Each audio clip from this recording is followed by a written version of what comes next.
I was interviewed by Tanya Smith on Stream Like a Boss TV recently, and she asked why I chose live streaming over other options, like a podcast, for example. Well, spoiler alert, even then I knew I had a podcast in me, and it was definitely on the cards. I had produced another audio podcast some 18 years earlier. The truth is, though, that I had to start somewhere, and live streaming was the thing that caught my attention at the time. As someone of a certain age, the idea that I could essentially run an internet TV show from my office seemed amazing to me. The tools and technology available to us today are so good. But honestly, I'm a firm believer in the idea that there is power and possibility in all content types: video, audio, text, and graphics. They all have the potential to share your message, to convince, to educate. In a perfect world, I'd encourage most people to do a combination of everything. In the less than perfect world we live in, though, it may be better to pick one and work on getting that down to a fine art before expanding. Think about different content types and formats as being different tools in your toolbox or different colours in your palette. Depending on your goals, some may be more appropriate than others. Today, I want to unpack some of the philosophical differences between different content types. Hi, I'm John Lacey, and this is Build a Presentation Muscle. Video content. Video, whether live or recorded, gives your audience the opportunity to see and hear you. This is powerful. Recorded video. Recorded video, produced video, edited video. This content has a number of different names, but essentially it is something packaged up for easy consumption.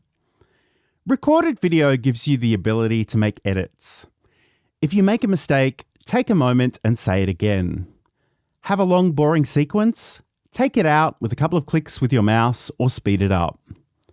You can show people the steps in a process in a recorded video.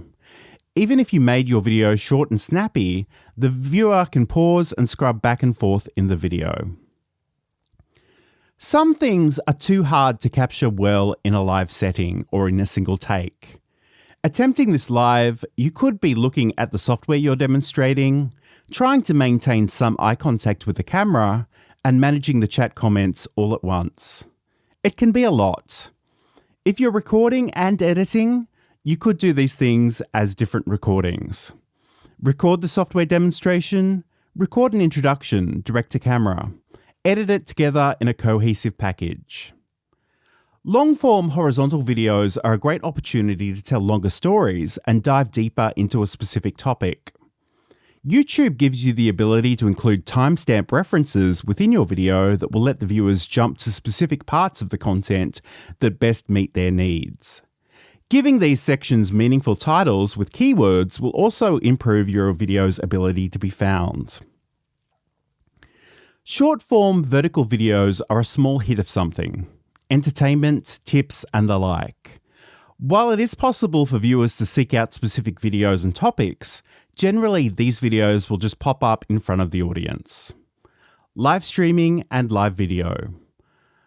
Your live stream is first and foremost about the audience members who have decided to join you live and participate in the chat. Your live viewers can completely change the direction of your live stream. They are, in a literal sense, a contributor to your content. You might have the intention of doing 10 minutes of tips on a focused subject, but your live viewers might want to know or share other things. It's a little paradoxical because when you start live streaming, you won't have an audience. You won't know that this will happen until it happens. Ignore your live viewers at your own peril. I've recently seen some video podcasts that were streamed just because they could be. The host and guest completely ignored the live comments, and the viewers were most displeased indeed. Your live viewers will give you important feedback about your content and what they would like to see covered in the future. If you're live streaming on a specific topic with the intention of repurposing your content, you need to spend some time on your topic and some time on your audience. Sometimes this just means taking a couple of seconds between finishing your last thought and welcoming the person joining the chat. You might like to set some expectations about when and how you will address questions in the chat too. You can, of course, use recorded video in your live streams and turn your live stream recordings into edited videos later on. The possibilities are endless. Audio podcasts. There has been a lot of debate about what a podcast actually is lately, as YouTube started using the word for their playlist integration. And as someone who's been listening to podcasts since the iPod Nano was a thing, I get it. But let's talk about audio in the broader sense.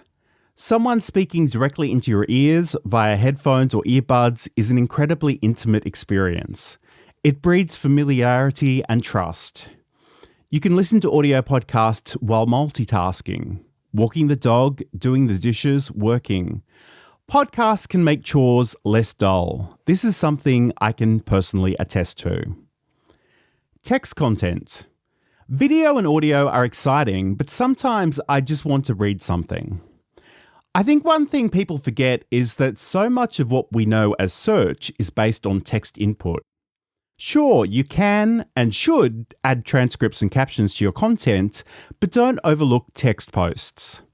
Depending on where and how you post, you will have different options, but where possible, use white space, shorter paragraphs, and where supported, heading and list styles. Use the specific words and phrases your audience are likely to use. Image content. Images and figures are a great way of communicating moods, ideas, and directions for those who can see them. The ability to annotate an image in software like TextSmith Snagit or the free Greenshot utility program can quickly turn a screenshot into a series of steps or an explanation of the components of a program.